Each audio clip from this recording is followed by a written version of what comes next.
જય હિન્દ સાથી મિત્રો.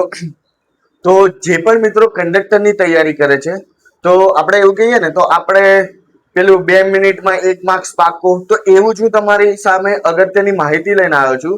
અને સમજો કે 2 મિનિટમાં આપણને 1 માર્ક્સ આરામથી મળી શકે એવી માહિતી છે. હવે ટૂંક સમયમાં એવા આપણે વિડીયો અપલોડ કરતા રહેશું, તો તમે પણ જોતા રહેજો. ચલો આપણે ચાલુ કરીએ. તો અહીંયા આપેલું છે જીએસઆરટીસી. જો કદાચ કંડક્ટરની પરીક્ષા આપવાની હોય તો તમને ફૂલ ફોર્મ પૂછાય. જીએસઆરટીસી નું ફૂલ ફોર્મ શું?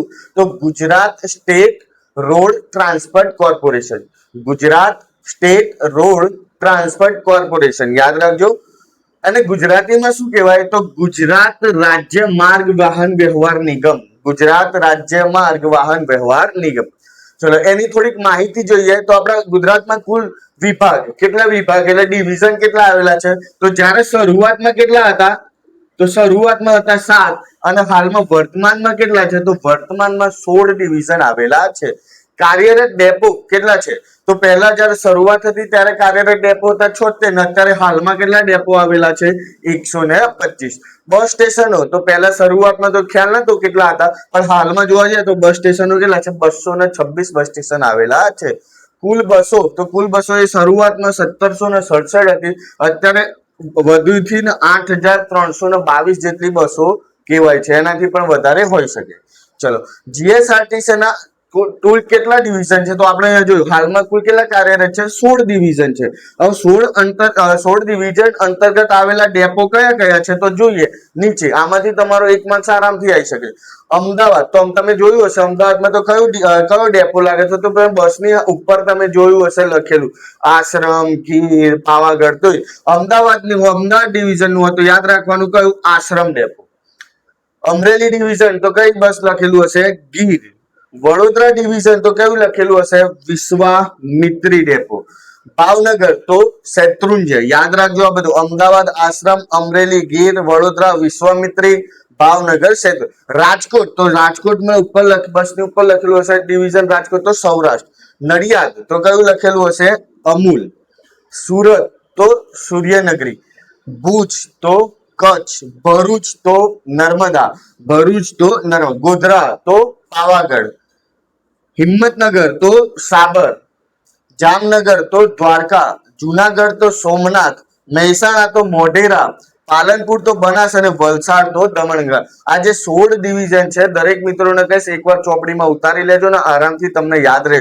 જેમ કે તમને ભાવનગરમાં કયો ડુંગર આવે? શેત્રુંજય ડુંગર, તમને યાદ રહે. વડોદરામાં કઈ નદી આવી? વિશ્વામિત્રી, તો આ રીતના યાદ રહે. અમરેલીમાં કયું? તો ગીર અભયારણ્ય, એ પણ યાદ રહી જાય. અમદાવાદમાં તો ગાંધી બાપુનો આશ્રમ, તો આશ્રમ. એ રીતે તમે યાદ રાખી શકો છો. પછી તમને થોડીક બીજી માહિતી આપું. તો જે 5 વર્ષની ટિકિટ લેવામાં આવે છે, ટિકિટ, તો ટિકિટમાં યાદ રાખજો જે 5 વર્ષનું બાળક, 5 વર્ષથી નાનું બાળક હોય, 0 થી 5 વર્ષનું બાળક હોય, તો એને કેવી છે ટિકિટ? ફ્રી છે. એની કોઈ ટિકિટ લેવામાં આવતી નથી. 5 થી 12 વર્ષનું જો બાળક હોય તો તેની અડધી ટિકિટ લેવામાં આવે છે. જો 12 વર્ષથી ઉપરનું હોય તો તેની આખી ટિકિટ લેવામાં આવે છે. કંડક્ટર મિત્રો ખાસ ધ્યાન રાખજો.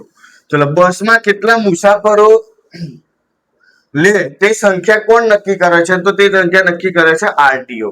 અને ખાસ યાદ, ગઈ કંડક્ટરની આઈ થિંક ભરતીમાં પૂછેલું હેલ્પલાઇન નંબર અને ટોલ ફ્રી નંબર કયો છે? તો યાદ રાખજો 1800-233 6666. યાદ રાખવાનો છે કયો? 1800-233 6666. યાદ રાખજો, બહુ ખાસ છે. આ પરીક્ષામાં આવી શકે 100%. ચલો અનામતની સીટો, કઈ કઈ અનામત? તમે બેસ્યા હશો બસમાં તો તમને ખ્યાલ હશે. જે 1 થી 2 નંબર જે આપેલો હશે તે સીટ કોની હશે? તો સ્વતંત્ર સેનાની. કોની હશે? જે આર્મીમાં સેવા, કોઈ ડિફેન્સમાં સેવા આપી હોય. પછી સીટ 6 થી 10 નંબરની જે સીટ હશે, જે 5 સીટો, એ કોની હશે? મહિલાઓ ત્યાં બેસી શકે છે. સીટ 11, 12, 13 કોના માટે રિઝર્વેશન કરેલી હોય છે? ધારાસભ્ય માટે આપેલી હોય છે. અને સીટ 16, 17, 18 કોના માટે હોય છે? દિવ્યાંગ. 1 અને 2 કોના માટે? સ્વતંત્ર સેનાની. 6 અને 10 એટલે કુલ 5 સીટો કોને? મહિલાઓ માટે.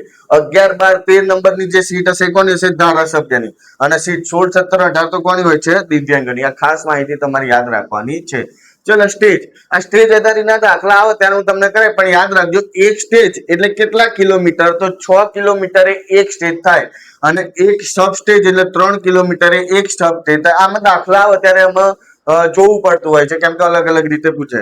ચલો, ટિકિટ બુકિંગ કરવી છે તો તમારે કઈ વેબસાઇટ ઓપન કરવાની? તો યાદ રાખજો www.gsrtc.in.